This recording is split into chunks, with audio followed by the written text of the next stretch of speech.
ভগবানকে দেখতে কেমন? তিনি কি রূপবান না রূপহীন? পৃথিবীতে 3-4খানা বড় বড় ধর্ম, অনেক ধর্ম আছে পৃথিবীতে, কিন্তু মূলত 4টে ধর্ম বড় ধর্ম, তাই না? মানে ওই ধর্মের সংখ্যায় লোক বেশি, সেই জন্য বড় বলছি, নাহলে সব ধর্মেরই লক্ষ্য এক, সব ধর্মেরই লক্ষ্য এক, মানুষের কল্যাণ সাধন এবং ঈশ্বরের উপাসনা। যে কোনো ধর্মের এই দুটো সাধারণ বৈশিষ্ট্য। তাহলে সব ধর্মই ভালো, কিন্তু বড় ধর্ম বলছি সেগুলোকে যেগুলো লোক সংখ্যা বেশি। পৃথিবীতে সব থেকে বেশি লোক সংখ্যা কোন ধর্মের? খ্রিস্টান ধর্মের। কারণ খ্রিস্টানরা যখনই কোনো দেশ দখল করেছে অমনি সেইখানে খ্রিস্টান ধর্ম প্রচার করে দিয়েছে। এখনো দেখবেন আমাদের দেশে পাড়ায় পাড়ায় খ্রিস্টানরা নতুন নতুন করে খ্রিস্টান বানানোর জন্য একদম কি বলবো আদা জল খেয়ে লেগেছে, তাই না? দলে দলে লোককে খ্রিস্টান বানাচ্ছে, তলে তলে, কখনো শিক্ষার লোভ দেখিয়ে, কখনো অর্থের লোভ দেখিয়ে। ভারতবর্ষে খ্রিস্টান হয়েছে দলে দলে মানুষ প্রধানত শিক্ষার লোভে এবং অর্থের লোভে। তাহলে এই যে খ্রিস্টানরা যেখানে যেখানে দেশ দখল করেছেন সেইখানেই ধর্ম প্রচার করেছেন। ইসলাম ধর্মেরও একই ব্যাপার, যেখানে যেখানে তারা দেশ দখল করেছেন সেইখানে পুরনো ধর্মকে একদম ধূলিসাৎ করে দিয়ে নিজের ধর্মকে প্রতিষ্ঠা করেছেন। তার সব থেকে বড় উদাহরণ ইরান। ইরানের একটা নিজস্ব ধর্ম ছিল, কিন্তু সে ধর্ম প্রায় লুপ্ত হয়ে যাবার পথে।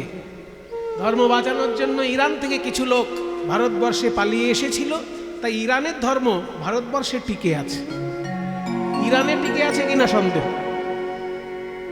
তার সব থেকে বড় উদাহরণ হচ্ছে টাটা জামশেদজি, যার লরি, যার গাড়ি, টাটার গাড়ি, টাটার লরি, টাটার সেফটি পিন, টাটা নুন, টাটায় টাটায় একদম চারিদিকে কোম্পানিতে ছেয়ে গেছে। এই টাটা কিন্তু হিন্দু নয়, ইরানের হিন্দু। ইরানে তাদের হাজার হাজার বছর প্রাচীন ধর্ম, সেই ধর্ম তারা বাঁচাতে পারেনি ইরানে, ভারতে এসে বাঁচিয়ে রেখেছে। ভারতে কেউ তাদেরকে জোর করে ধর্মান্তরিত করেনি, তারা নিজেরা নিজের সসম্মানে ধর্ম বজায় রেখে ভারতবর্ষে ব্যবসা করছে। তাহলে পৃথিবীতে সব থেকে বেশি লোক হচ্ছে খ্রিস্টান ধর্মে, তারপরেই জনসংখ্যার দিক দিয়ে মুসলমান ধর্ম, এবং তারপরেই জনসংখ্যার দিক দিয়ে হিন্দু ধর্ম, আর তারপরে জনসংখ্যার দিক দিয়ে বৌদ্ধ ধর্ম, তারপর আর যা যা আছে শিখ ধর্ম, অমুক তমুক, জৈন, শিখ, এরা সব সংখ্যায় অল্প কিন্তু বড় বড় ধর্ম। যেমন জৈন ধর্ম খুব বড় ধর্ম, কিন্তু সংখ্যায় অল্প। রাজস্থানে কিছু আর গুজরাটে কিছু। মূলত জৈন ধর্মের ব্যাপক প্রসার দেখা যায় রাজস্থান আর গুজরাট, কারণ ওই দেশে বৈশ্য জাতির লোকেরা বেশি করে জৈন ধর্ম গ্রহণ করেছিল। কারণ বৈশ্য জাতির লোকেরা দেখলো যে হিন্দু ধর্মে থেকে আমরা তো ব্রাহ্মণের উপরে উঠতে কোনোদিনই পারবো না, কিন্তু জৈন ধর্মের নাম লেখালে অন্তত সমাজে উপরে আমাদের স্থান থাকবে। সেই জন্য বৈশ্য জাতির লোকেরা বেশিরভাগ জৈন ধর্ম অবলম্বন করেছেন এবং তারা সসম্মানে ব্যবসা করে চলেছেন সারা ভারতবর্ষ বা সারা পৃথিবী জুড়ে।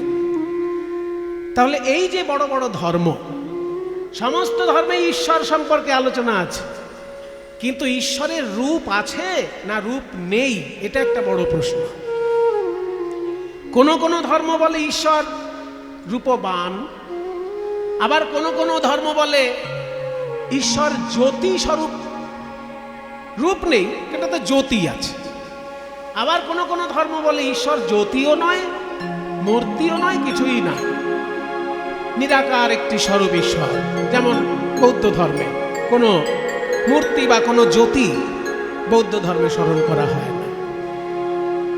তাহলে ভগবানের কি আসলে রূপ কিছু আছে না নেই? এই প্রশ্ন যদি করেন তাহলে বাংলার কবি সব থেকে ভালো উত্তর দিয়েছে। বাংলার কবি সব থেকে ভালো উত্তর দিয়েছেন যে তিনি একই সঙ্গে রূপবান আবার রূপহীন। বলে একই সঙ্গে রূপবান আর রূপহীন হয় কি করে? এটা তো একটা ছেলে ভুলোনো কথা। একই সঙ্গে রূপবান আর রূপহীন হয় কি করে হবে? রূপ যে কোনো একটা কথা বলুন, হয় রূপবান না রূপহীন। আপনি বলছেন রূপবান আবার রূপহীন, বলে শোনো, পৃথিবীতে এমন কিছু উদাহরণ আছে যেগুলো একই সঙ্গে রূপবান আবার রূপহীন। ঈশ্বর ঠিক সেই রকম। কোন জিনিসটা রূপবান আর রূপহীন একসঙ্গে? বলে যেমন আকাশ। আকাশের দিকে তাকিয়ে তোমরা কি দেখো? আকাশের কি রং? নীল রং। কিন্তু কোন রকেট, কোন এরোপ্লেন যদি আকাশে যায়, সেটা কি নীল হয়ে ফেরত আসে? তাহলে তুমি এখান থেকে আকাশকে দেখছো নীল, কিন্তু ওই নীলটা যে কোথায় আছে ধরতে গেলে কোনোদিন তাকে ধরতে পারবে না। ঠিক একই কাণ্ড সমুদ্রের ক্ষেত্রে। সমুদ্রের জলের দিকে যখন তাকাবে দেখবে কখনো নীল লাগছে, কখনো সবুজ লাগছে, কিন্তু যখন ওই জলের রংটা ধরতে যাবে কোথাও রং পাবে না। তাহলে সমুদ্র যেমন দেখতে নীল, কিন্তু কেউ যদি সমুদ্রে স্নান করে সে নীল হয়ে ফিরতে আসে না। ঠিক তেমনি আকাশ দেখতে নীল, কিন্তু আকাশে গেলে কেউ নীল হয়ে আসে না, কারণ আকাশ সমুদ্র এরা দুজনেই ভগবানের প্রতীক। এদের রূপ আছে আবার রূপ নাই। তুমি অরূপ স্বরূপ সগুণ নির্গুণ দয়াল ভয়াল হরি হে। আমি কি বা বুঝি, আমি কি বা জানি, আমি কেন ভেবে মরি। তুমি অরূপ স্বরূপ সগুণ নির্গুণ দয়াল ভয়াল হরি হে। আমি কি বা বুঝি, আমি কি বা জানি, আমি কেন ভেবে মরি। অরূপ স্বরূপ, অরূপ আবার স্বরূপ, রূপ আছে আবার নেই। যেমন আকাশ, যেমন সমুদ্র। সগুণ নির্গুণ, তোমার ভেতরে গুণ প্রকাশ পায়। শ্রীকৃষ্ণের 64টা গুণ আছে। সারা প্রত্যেক মানুষের ভিতরে একটা গুণ থাকতে পারে, একাধিক গুণ থাকতে পারে। এক একটা মানুষ বহু গুণে গুণান্বিত হয়। কি বাবা, আছে না? একই লোক অনেক গুণে গুণান্বিত। তা একটা মানুষের সব থেকে বেশি কতগুলো গুণ থাকতে পারে? শাস্ত্র বলছে যে যত বেশি গুণান্বিত হোক, 50টার বেশি একটা মানুষের মধ্যে গুণ কখনো হবে না। একটা মানুষের সর্বাধিক গুণাবলী থাকতে পারে 50টি। আর দেবতাদের ভিতরে আরো 5টি গুণ বেশি। দেবতাগণ 55 গুণে গুণান্বিত। আর দেবতাদের মধ্যে শ্রেষ্ঠ দেবতা বিষ্ণু, তিনি 60 গুণে গুণান্বিত। আর শ্রীকৃষ্ণের ভিতরে ওই বিষ্ণুর 60টি গুণ তো আছেই, তার সঙ্গে আরো 4টি গুণ তার নিজস্ব। বংশী মাধুর্য, লীলা মাধুর্য, রূপমাধুর্য আর গুণমাধুর্য, এই 4টে মাধুর্য তার নিজস্ব। তাই 64 গুণে গুণান্বিত কৃষ্ণ, তাকে বলা হচ্ছে সগুণ। আবার যদি কেউ খুঁজতে যায় নির্গুণ, দেখা যাবে সত্য রজ তম এই 3 গুণের ঊর্ধ্বে শ্রীকৃষ্ণ ভগবান। ত্রিগুণাতীত, সেই অর্থে নির্গুণ। অরূপ স্বরূপ সগুণ নির্গুণ দয়াল ভয়াল হরি হে। আমি কি বা বুঝি, আমি কি বা জানি, আমি কেন ভেবে মরি। তুমি অরূপ স্বরূপ সগুণ নির্গুণ দয়াল ভয়াল হরি হে। আমি কি বা বুঝি, আমি কি বা জানি, আমি কেন ভেবে মরি। কেমনে এসেছি, কি রূপে বা যাব, তা ভাবিয়া কেন জীবন কাটাবো। তুমি আনিয়াছ তোমারেই পাব, তাই শুধু মনে করি। তুমি অরূপ স্বরূপ সগুণ নির্গুণ দয়াল ভয়াল হরি হে। আমি কি বা বুঝি, আমি কি বা জানি, আমি কেন ভেবে মরি। এইবার একটা মজার কথা, ভগবানের রূপ আছে না রূপ নেই? এটার যেমন উত্তর হয়ে গেল যে দুটোই ঠিক, তার রূপ আছে আবার রূপ নেই। তুমি যদি ভক্তি দিয়ে তাকে বিশ্লেষণ করো তাহলে রূপ খুঁজে পাবে, আর যদি যুক্তি দিয়ে তাকে কাটাছেঁড়া করতে চাও তাহলে রূপ খুঁজে পাবে না। যুক্তি দিয়ে যদি ভগবানকে খোঁজো রূপ পাবে না, আর ভক্তি দিয়ে যদি রূপ খোঁজো তোমার কাছে অনেক রূপে ধরা দেবে। 10 অবতারের 10টা রূপ, আবার 10 মহাবিদ্যার 10টি মাতৃরূপ, সবই তো ভগবান। 10 অবতারের 10টি রূপ জগৎ পিতার পিতৃরূপ, আবার 10 মহাবিদ্যার মধ্যে জগৎ মাতার মাতৃরূপ। এই মাতৃরূপে পিতৃরূপে বহু রূপে তিনি বিশ্ব ব্রহ্মাণ্ডে বিরাজ করছেন। কাজেই তুমি যদি ভক্ত হও তোমার সামনে নানা রূপে তিনি ধরা দেবেন, আর তুমি যদি অভক্ত যুক্তিবাদী হও তোমার কাছে তিনি রূপহীন রূপে ধরা দেবেন। তাই দুটোই ভগবানের রূপ। এবার রূপই যখন আমরা ভগবানের আস্বাদন করব তাহলে নানা রূপই আস্বাদন করা ভালো। আকাশের রং যখন দেখব শুধু কি নীল রং দেখব? আকাশে কি শুধু নীল রং থাকে? যখন সূর্য ওঠে তখন আকাশের রং পাল্টায় কি না? যখন সূর্য ডোবে তখন আকাশের রং পাল্টায় কি না? যখন আকাশে রামধনু ওঠে তখন আকাশের রং পাল্টায় কি না? তাহলে আকাশের কি একটা রূপ? আকাশের রামধনুতে দেখা যায় 7 রকমের রূপ। ঠিক তেমনি আমাদের মুনি ঋষিগণ আমাদের ভগবানকে নানা রূপে সাজিয়েছেন এবং সব রূপই সত্য। যুক্তিবাদীর কাছে মিথ্যা হতেই পারে।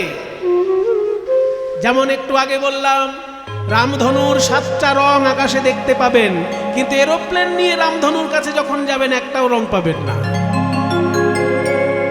ঠিক তেমনি ভাবে যুক্তিবাদী নাস্তিক যদি তুমি হও ভাই, তোমার কাছেও ভগবান ধরা দেবেন, রূপহীন ভাবে ধরা দেবেন। আর তুমি যদি ভক্তি আশ্রয় করে তার কাছে আসো নানা রূপে তোমায় ধরা দেবে। আচ্ছা, এই কোনটায় মায়েরা কথা বলছেন কেন মাঝে মাঝে? অনেকক্ষণ ধরে খেয়াল করছি কিন্তু কিছু বলছি না। আর যাদের নিজেদের বোধ বুদ্ধি নেই তাদেরকে বেশি বলে খালি খালি অসম্মান করাটাও আমার ভালো লাগে না। ও মায়েরা, দেখি মাইকটা একটু ঘুরিয়ে নি। তোমাদের নিজেদের যদি বোধ বুদ্ধি না থাকে তা আমি অসম্মান করলে তোমাদের ভালো লাগবে? বল। আমি কিন্তু অনেক গালাগালি জানি, কিন্তু একটাও দেব না, কারণ এটা বেদব্যাসের আসনে দাঁড়িয়ে আমি কথা বলছি। যে পাড়ায় আমার জন্ম, বাবা জন্ম থেকে গালাগাল শুনে বড় হয়েছে। কারণ যেখানে আমার জন্ম তার পূর্ব দিকে মাতাল থাকে, পশ্চিম দিকে মাতাল থাকে, দক্ষিণ দিকেও মাতাল, উত্তর দিকেও মাতাল, 4 দিকে 4 মাতালের মাঝখানে আমার বাড়িটা। মদ খেয়ে এসে বউকে যে গালাগালি দিত সে সব আমার মুখস্থ আছে। কিন্তু আমি যে আসনটায় দাঁড়িয়েছি মায়েরা, এটা ভদ্রলোকের আসন, এটা হচ্ছে আচার্যের আসন, এটা হচ্ছে বেদব্যাসের আসন, নারদ মুনির আসন। সেই জন্য গালাগালি তো আমার মুখে শোভা পাবে না। ওই জন্য ভদ্রভাবেই বলছি, আপনারা কেউ কথা বলবেন না। যদি কথা বলার ইচ্ছা হয় বাড়ি চলে যান না, গিয়ে বরের সঙ্গে যত খুশি গল্প করুন। আপনার ঘরে গিয়ে আপনি বরের সঙ্গে গল্প করবেন, কে আপনাকে বাধা দেবে? কিন্তু এখানে বকবক করলে যারা দূর থেকে কীর্তন শুনতে এসেছে তাদের অসুবিধা হবে। আমার কিছু নয়, আমার কিন্তু টাইম শেষ হলেই কীর্তন বন্ধ হয়ে যায়। কিন্তু যারা দূর থেকে কষ্ট করে এখানে এসেছেন কীর্তন শুনতে তাদের কষ্ট হবে যে এত আশা নিয়ে এলাম, ওই গ্রামের মায়েরা বকবক করেই সময়টা নষ্ট করে দিল। এই অভদ্রতা করবেন না। ঘুম পেলে ঘুমিয়ে পড়ুন, আর বকবক করার ইচ্ছা হলে বাড়ি যান। প্রয়োজনে ঘুমিয়ে পড়ুন কিংবা বাড়ি যান। এখানে বকবক করার জন্য কিন্তু আপনাদেরকে কেউ নিমন্ত্রণ জানায়নি। জয় নিতাই। কি রূপে এসেছি কেমনে বাজাবো, তা ভাবিয়ে কেন জীবন কাটাবো। কি রূপে এসেছি কেমনে বাজাবো, তা ভাবিয়া কেন জীবন কাটাবো। তুমি আনি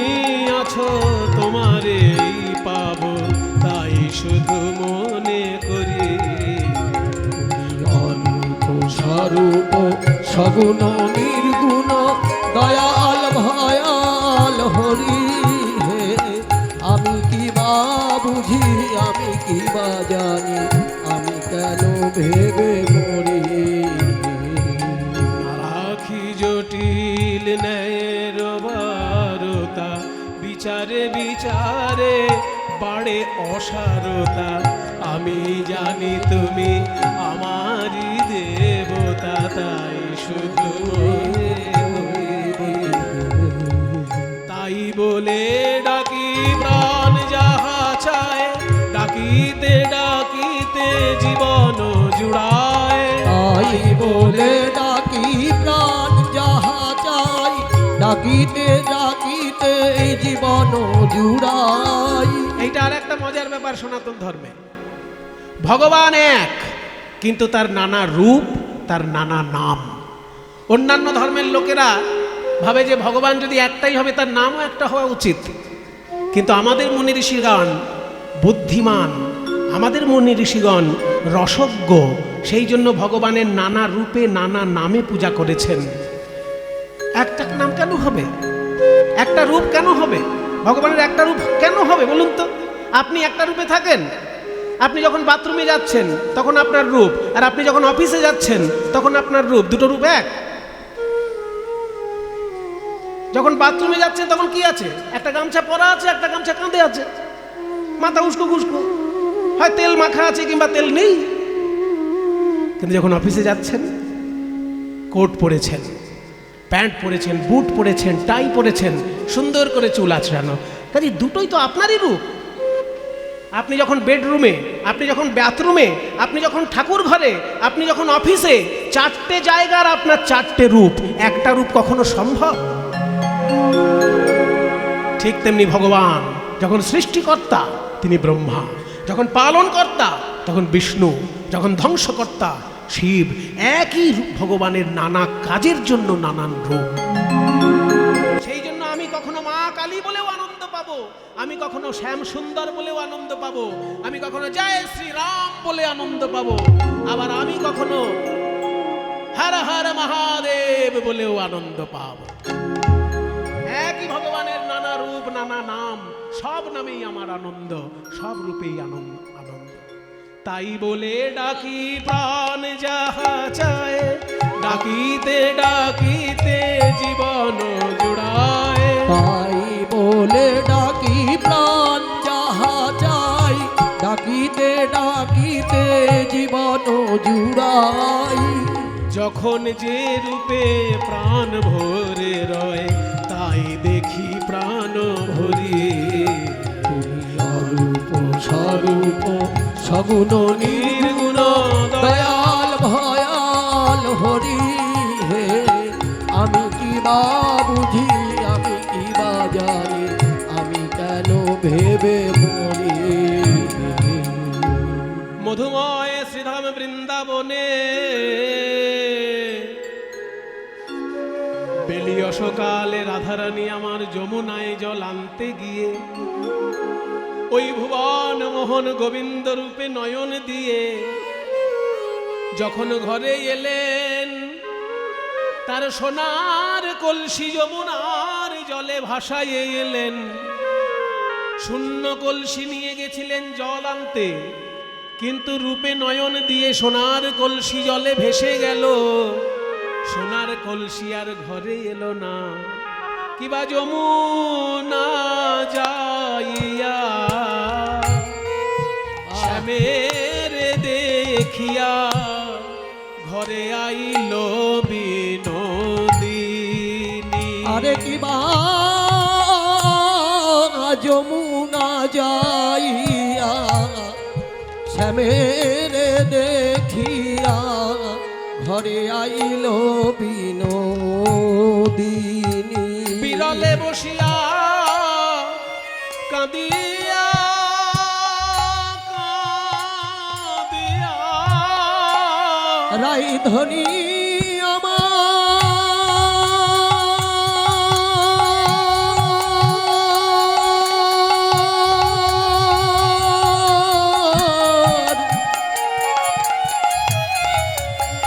রাইধনী আমার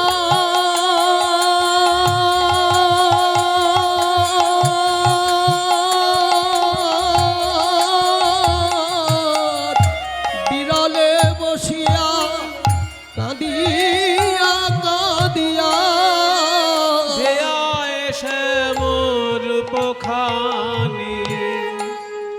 হেন কালে তথা আইলা ললিতা রাই দেখি বারতরে হেন কালে তথা আইলা ললিতা রায় দেখিবার বলে কি তরে লাগিয়া ধ্বনি এমন হইলে রাধে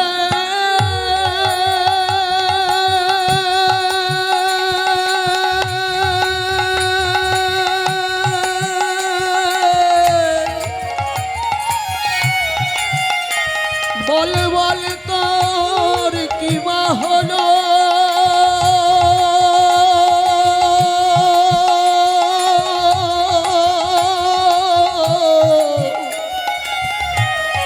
নিরজনে বসে বসে কাঁদছ কেন রাধে গো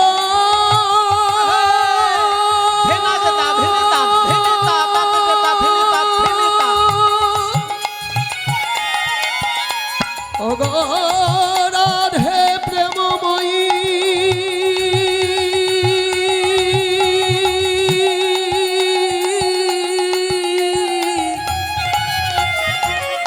নিরজনে বসে বসে কাঁদছ কেন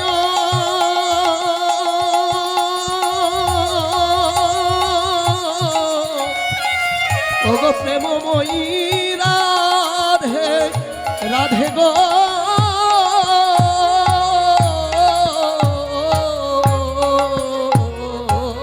কি লাগিয়া ধ্বনি এমন হইলে কেন বা নয়ন ঝুরে এই রূপ দেখে কেউ কাঁদে নাকি গো রূপ দেখে কেউ কেউ কাঁদে কাঁদে নাকি গো বল গো রাধে তোর কি হয়েছে রূপ দেখে কেউ কাঁদে নাকি গো বল গো রাধে কি হয়েছে রূপ দেখে কেউ কাঁদে নাকি গো সোনার কলসি আমার যমুনার জলে ভেসে গেছে হ্যাঁ সোনার কলসি যমুনার জলে ভেসে গেছে কি করে ভেসে গেল আর বলিস না সখী সোনার কলসি নিয়ে রাধারানী যখন জল ভরতে গেছিলেন ওই মোহন রূপে যেই একবার নয়ন দিয়েছেন এমন ভাবে নয়নের পাছে পাছে মন চলে গিয়েছে যে হাত থেকে সোনার কলসি ছুটে গেছে আর যমুনার ঢেউয়ের তালে তালে সোনার কলসি বহু দূর শেষকালে বাড়িতে যখন রাধারানী বিনা কলসিতে ফিরে এসেছেন জটিলা কুটিলা বললেন আবাও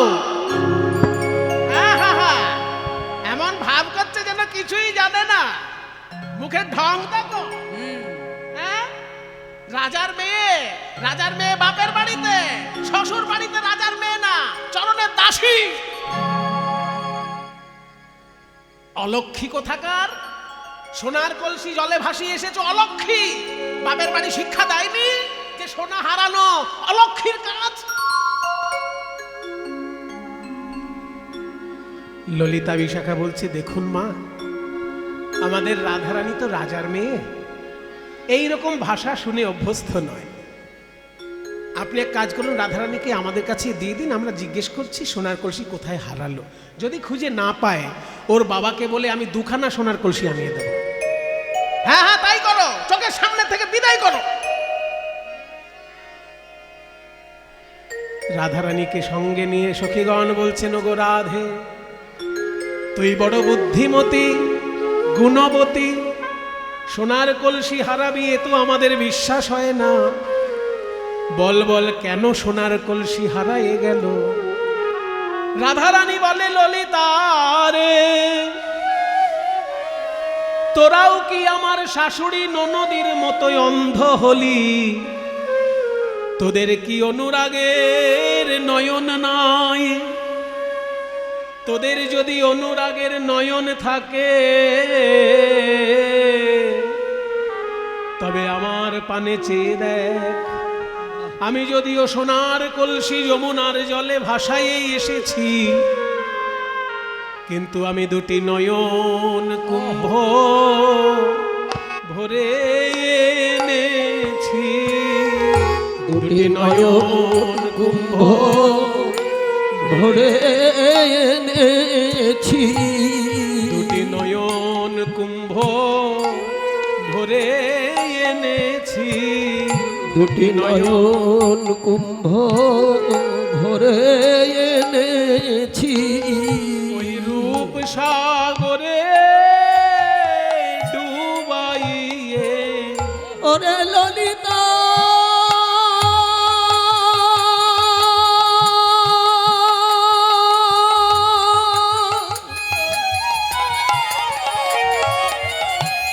বিশাখা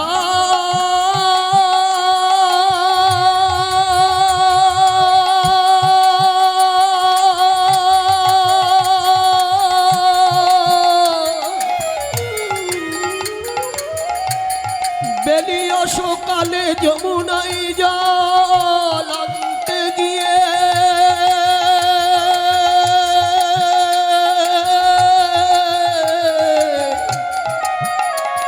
কৃষ্ণের রূপ সাগরে নয়ন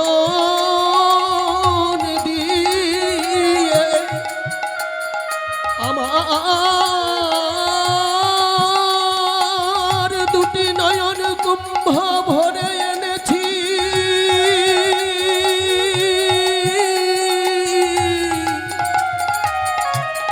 তোরা অনুরাগের নয়নে দেখে না সখী,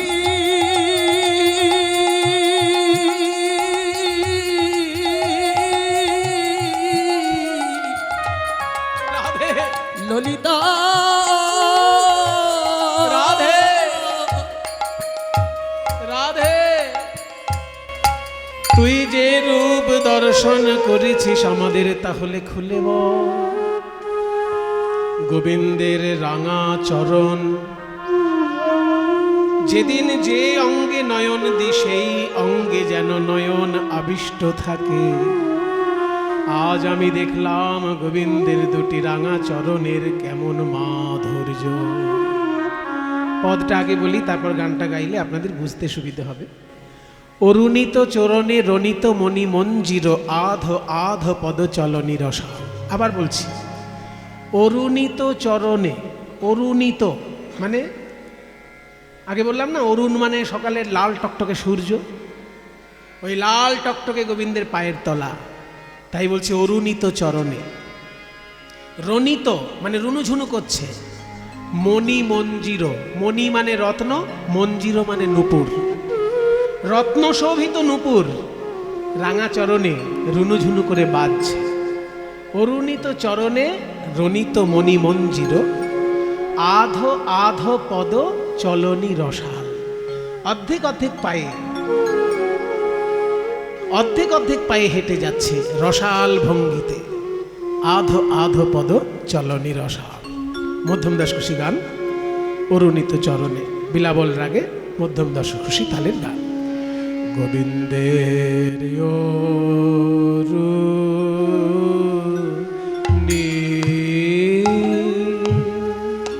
তো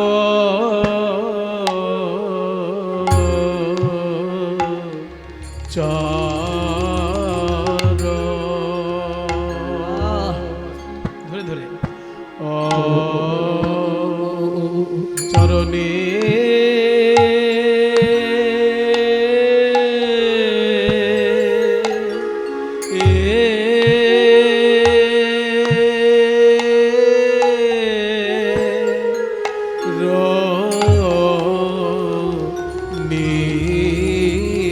তো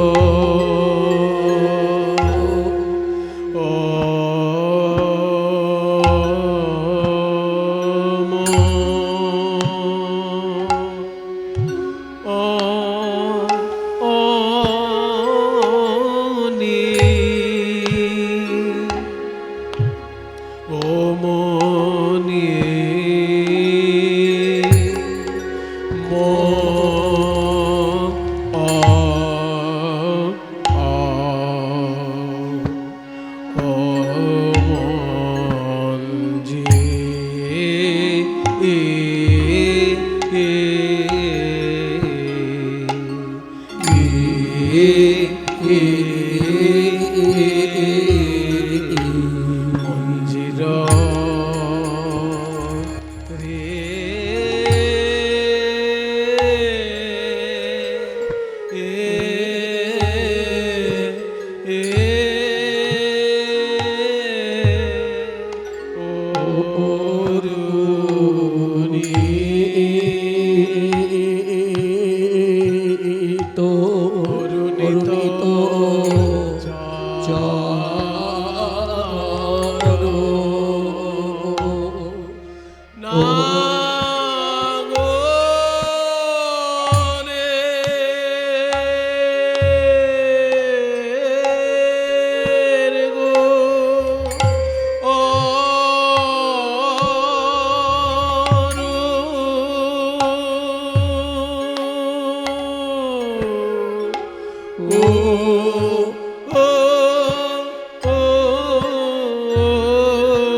অরুণিত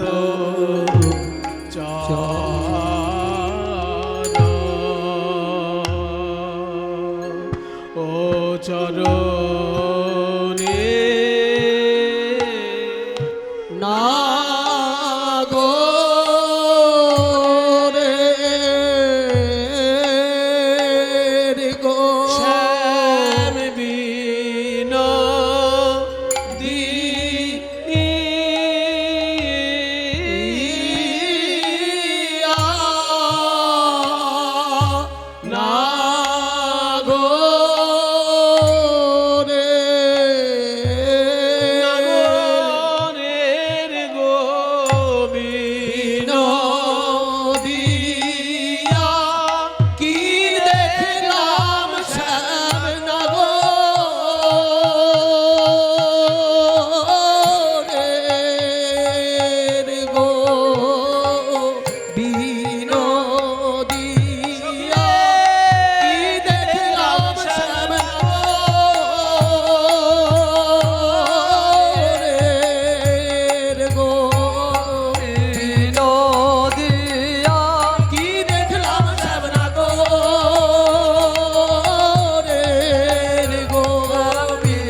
দ্বিতীয় অংশ আধো আধো আধো পদ চলনি রসাল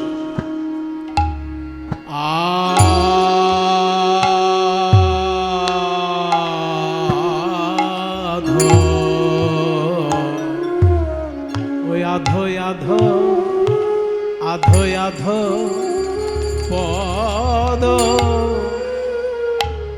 আধো আধো পদ চলো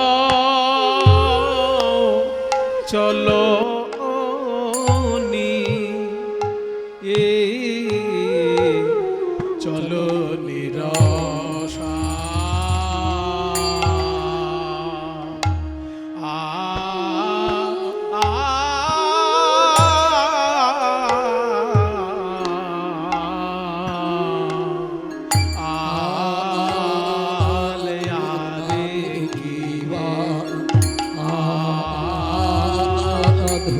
সখিরে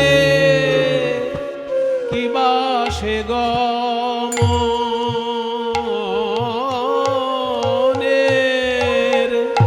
ভঙ্গি কিয়ে আধ কিবা সে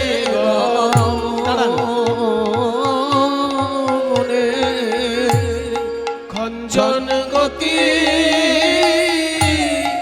নেচে যায় শ্যাম কি কি বাসে দাদে দে দাদে দে দাদে দে দাদে গমনের ভঙ্গি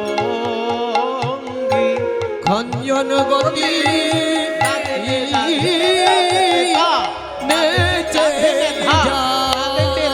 শ্যাম কি বাসে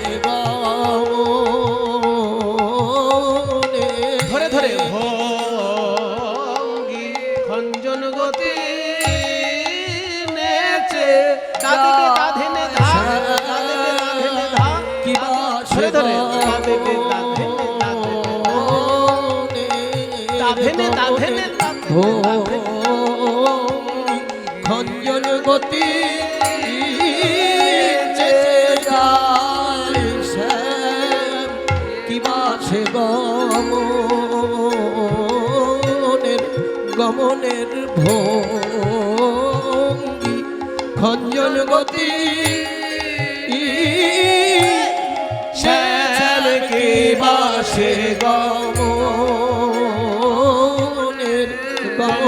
ভঙ্গি খঞ্জন গতি নেচে যায় শ্যাম কি বাসে খঞ্জন গতি নেচে যায় শ্যাম বাসে গতি নেচে যায় সে কি বাসে উলুধ্বনি উলুধ্বনি খঞ্জন গতি নেচে যায় সে কি বাসে গমনে খঞ্জন গতি নেচে যায় সে কি বাসে গমনে খঞ্জন গতি নেচে যায় চলো কি বাসে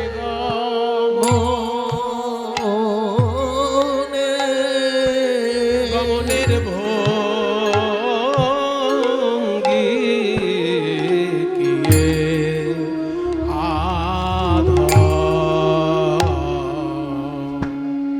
আধো আধো পদ এগুলো আসল রূপ কীর্তনের। আমাদের এগুলো আমরা না শুনতে শুনতে এমন অবস্থায় এসে পৌঁছেছি যে এই কীর্তনের যে আসল রূপ সেগুলো যখন আমাদের সামনে পরিবেশিত হয় অত্যন্ত কঠিন বলে মনে হয়, কিন্তু 100 বছর আগে 150 বছর আগে এগুলোই ছিল আসল গান। আর এই গানগুলো যদি কেউ না জানতো তাকে কীর্তনিয়া বলে মনেই করতো না কেউ। আপনি কটা গান জানেন যদি কীর্তনিয়াকে জিজ্ঞেস করা হয় তার মানে আপনি কখানা বড় তাল জানেন। কীর্তনিয়া গান জানা মানে সে বড় তালের গান জানে কিনা। কীর্তনিয়া গান জানা মানে এই নয় যে আপনি কটা পালা জানেন। যদি কোনো কীর্তনিয়াকে জিজ্ঞেস করা হতো আগেকার দিনে যে আপনি কটা গান জানেন, তার মানে এই নয় যে আপনি রাসলীলা জানেন, আপনি মানভঞ্জন জানেন, ওরকম নয়। আপনি কখানা বড় তাল জানেন, কারণ কীর্তনের গান জানা মানে কটা সে বড় তালের গান শিখেছে। এগুলোই হচ্ছে কীর্তনের আসল গান। যে পদ আপনারা শুনলেন এই পদের লেখক হচ্ছেন গোবিন্দ দাস। গোবিন্দের তিলক এক এক দিন এক এক ভাবে তৈরি হয়। আজকের তিলকটা গোরচনা দিয়ে তৈরি হয়েছে। গোরচনা কোনো গরুর মাথায় যদি 7 নক্ষত্রের জল পড়ে তাহলে সেই গরুর মাথায় নাকের কাছে একটা হলুদ পদার্থ তৈরি হয়, তাকে বলে গোরচনা। সেই গোরচনা হলুদ মতন হয়, সেটা দিয়ে গোবিন্দের আগে তিলক হয়েছে। গোরচনা তিলক চূড়ে মণি চন্দ্রক, গোরচনা তিলক চূড়ে মণি চন্দ্রক। রত্ন দিয়ে সাজানো আছে তার ময়ূরের পালকটি। বলছে ময়ূরের পালকটি যে রত্ন দিয়ে সাজানো আছে, ওই ময়ূরের পালকটি এই ও কি ওই দেখ ওই দেখ, চূড়ার চারিপাশে অদৃশ্য ভ্রমর উঠছে, অদৃশ্য ভ্রমর। মানে ব্রজগোপীদের মনগুলো ভ্রমর হয়ে গিয়ে যেন ওই চূড়ার চারিপাশে উঠছে। বেঢ়ল রমণী মন মধুকর মন, বেড়ালো রমণী মন মধুকর মা দেখলাম গোবিন্দের চূড়ার চারিপাশে ব্রজগোপীর মন ভ্রমর উড়ে যাচ্ছে। তাই দেখে আমিও আমার মন ভ্রমরকে বললাম, ওরে আমার মন ভ্রমরা, আমার মন ভ্রমরা উড়ে যা রে। আমার মন ভ্রমরা উড়ে জানে ওই গোবিন্দের চূড়ার চারিপাশে আমার মন ভ্রমরা উড়ে জানে ওই গোবিন্দের চূড়ার চারিপাশে তার রূপ দেখবি আর গুণ গাইবি। ওই গোবিন্দের চূড়ার চারিপাশে রূপ দেখবি আর গুণ গাইবি। গোবিন্দের চূড়ার চারিপাশে রূপ দেখবি আর গুণ গাইবি। আমার মন ভ্রমরা উড়ে জানে বেড়ালো রমণী মন মধুকর মাল বেড়ালো রমণী মন মধুকর মাল চরণ থেকে শুরু করে চূড়া পর্যন্ত এত সুন্দর একটি পদ যিনি রচনা করেছেন, তার উদ্দেশ্যে সবাই একবার প্রণাম করুন। তিনি মধ্যযুগের সর্বশ্রেষ্ঠ পদকর্তা গোবিন্দ দাস মহাশয়। গোবিন্দ দাস চিতে নীতি নীতি বিহরই, গোবিন্দ দাস চিতে নীতি নীতি বিহরই গোবিন্দ দাস চিতে নীতি নীতি বিহরই ওই নাগর বড় তরুণতম, সই নাগর বড় তরুণতম সদাই আমার হিয়ায় জাগে, সদাই আমার হিয়ায় জাগে সেই গোপ বেশ বেনকর রূপ, সদাই আমার হিয়ায় জাগে। গোপ বেশ বেনু কর শ্যাম নব কিশোর নটবর, গোপ বেশ বেনু কর কিশোর নটবর। গোপ বেশ বেনু কর কিশোর নটবর। সদাই আমার হিয়ায় জাগে। সই নাগর বড় তরুণতম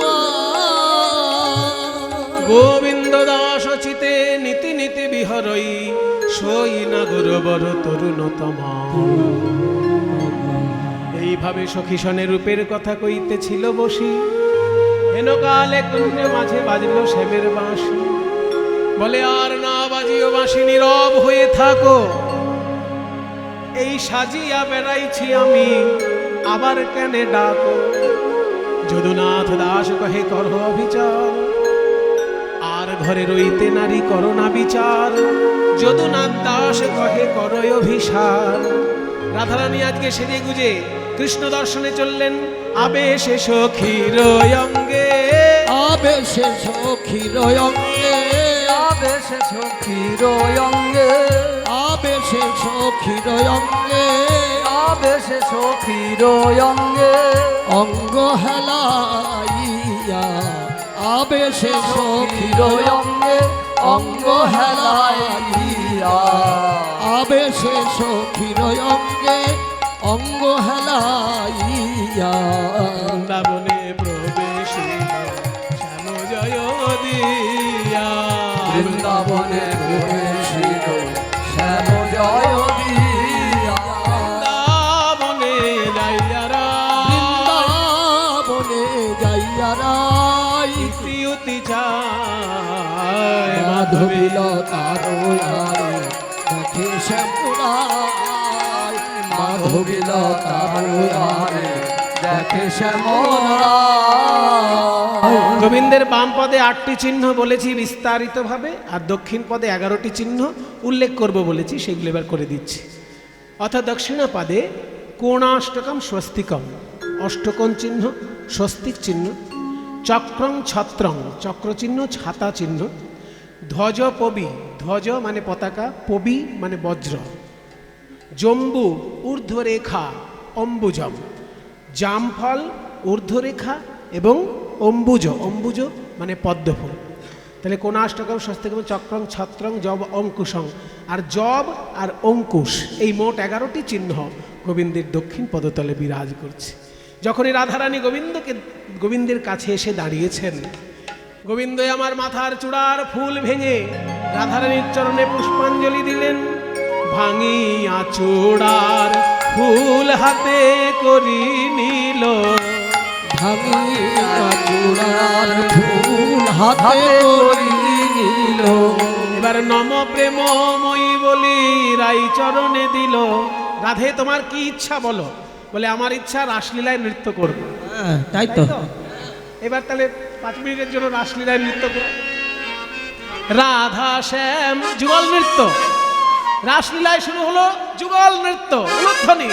রাধা শ্যাম নাচে রে নাচে রে নাচে ধনু অঙ্ক পাতিয়া, রাধা শ্যাম নাচে রে নাচে রে নাচে ধনু অঙ্ক পাতিয়া, ধনু অঙ্ক পাতিয়া, ধনু অঙ্ক পাতিয়া, নাচে ধনু অঙ্ক পাতিয়া, ধনু অঙ্ক পাতিয়া, নাচে ধনু অঙ্ক পাতিয়া।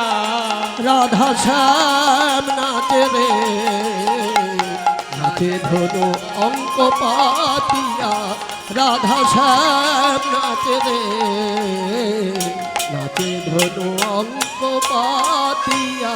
নাচে যদুবীর ধীর করি শির, নাচে যদুবীর স্থির করি শির, নাচে যদুবীর স্থির করি শির। কুণ্ডল মৃত্যু দলনিয়া। রাধা শ্যাম নাচে রে নাচে ধনু অঙ্ক পাতিয়া, রাধা শ্যাম নাচে রে নাচে ধনু অঙ্ক পাতিয়া। চিরমুখ এ বড় কৌতুক, মঞ্জির মুখ এ বড় কৌতুক, মঞ্জির মুখ এ বড় কৌতুক, মঞ্জির মুখ এ বড় কৌতুক। মঞ্জির মুখ এ বড় কৌতুক। নূপুর বাজছে কিন্তু মঞ্জির মুখ বাজছে না, অথচ চরণ নাচছে, চরণ নাচছে অথচ নূপুর বাজছে না। এ বড় কৌতুক। মঞ্জির মুখ এ বড় কৌতুক, মঞ্জির মুখ এ বড় কৌতুক। কিন্তু কোমরের কিঙ্কিনি কিঙ্কিনি কিনিয়া। রাধা শ্যাম নাচে রে নাচে ধনু অঙ্ক পাতিয়া, রাধা শ্যাম নাচে রে নাচে ধনু অঙ্ক পাতিয়া। অঙ্গভঙ্গি করি নাচে রাস বিহারী, অঙ্গভঙ্গি করি নাচে রাসবিহারী, রঙ্গভঙ্গি করি নাচে রাসবিহারী। গোবিন্দ দাস হেরি মাতিয়া।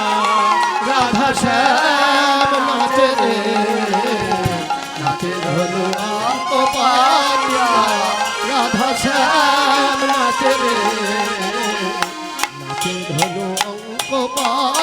সেই দিকে রাধা কৃষ্ণ নাচি নাচি যায়, সেই দিকে রাধা কৃষ্ণ নাচি নাচি যায়, চন্দ্রদেব ফিরিয়া তাকায়, সেই দিকে চন্দ্রদেব ফিরিয়া তাকায়, সেই দিকে চন্দ্রদেব ফিরিয়া তাকায়, সেই দিকে চন্দ্রদেব ফিরিয়া তাকায়। স্বর্গ হতে পুষ্প বৃষ্টি দেবগণ করে, স্বর্গ হতে পুষ্প বৃষ্টি দেবগান করে, স্বর্গ হতে পুষ্প বৃষ্টি দেবগান করে, স্বর্গ হতে পুষ্প বৃষ্টি দেবগান করে।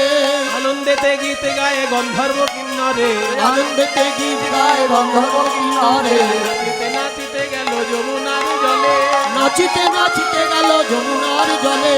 কিশনে যুগল কিশোর জলকেলি করে, সখী সনে যুগল কিশোর জলকেলি করে, জলকেলি সরিষাবে নিকুঞ্জে আইলো, জলকেলি করি সবে নিকুঞ্জ আইল। নানাবিধ ভোজনানি সখীগণে দিল, এই নানাবিধ ভোজনানি সখীগণে দিল। ভোজন করিয়া যুগল করয়ে শয়ন, ভোজন করিয়া যুগল করয়ে শয়ন। আনন্দেতে সেবা করে যত সখীগণ, আনন্দেতে সেবা করে যত সখীগণ। রাস জাগরণে নিকুঞ্জ ভবনে অলস এলায় সুতীলা কিশোরী আপনা পশারি পরানো নাথের কোর। সুতীলা কিশোরী আপনা পশারি পরানো নাথের কোর। হেরো দেখো শিয়াবা, তোরা দেখো হেরো শিয়াবা, ঈদ যায় ধনী ও চাঁদ বদনী, নিদ যায় ধনী ও চাঁদ বদনী, শ্যামঙ্গে দিয়া পা, নিদ যায় ধনী ও চাঁদ বদনী, শ্যাময়ঙ্গে দিয়া পা। নাগরের বাহু সিধান করিছে, নাগরের বাহু সিধান করিছে, ধান বসন ভূষা, নাগরের বাহু সিধান করিছে, বিধান বসন ভূষা। আশার নিঃশ্বাসে বেসর দুলিছে, হাসি খানি তাহে মিশা, নাসার নিঃশ্বাসে বেসর দুলিছে, হাসি খানি তাহে মেশা। পরিহাস করি নিতে চাহে হরি, সাহস না হয় মনে, পরিহার করি নিতে চায় হরি, সাহস না হয় মনে। তোমরা ধীর করি বলো না করি হরল, তোমরা ধীর করি বল না করি ওরল, দাস জগন্নাথে ভনে, তোমরা ধীর করি বল না করি ওরল, দাস জগন্নাথ ভনে। দাস জগন্নাথে ভনে।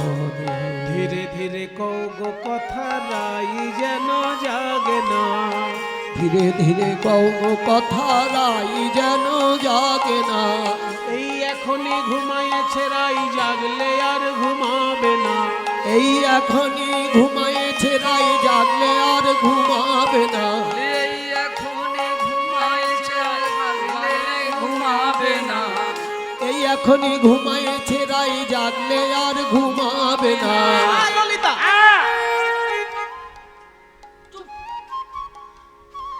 এ ললিতা তোর মুখে কি ছোট কথা আইসে না, ও ললিতা তোর মুখে কি ছোট কথা আইসে না। ও ললিতা তোর মুখে কি ছোট কথা আইসে না, ও ললিতা তোর মুখ কি ছোট কথা আইসে না।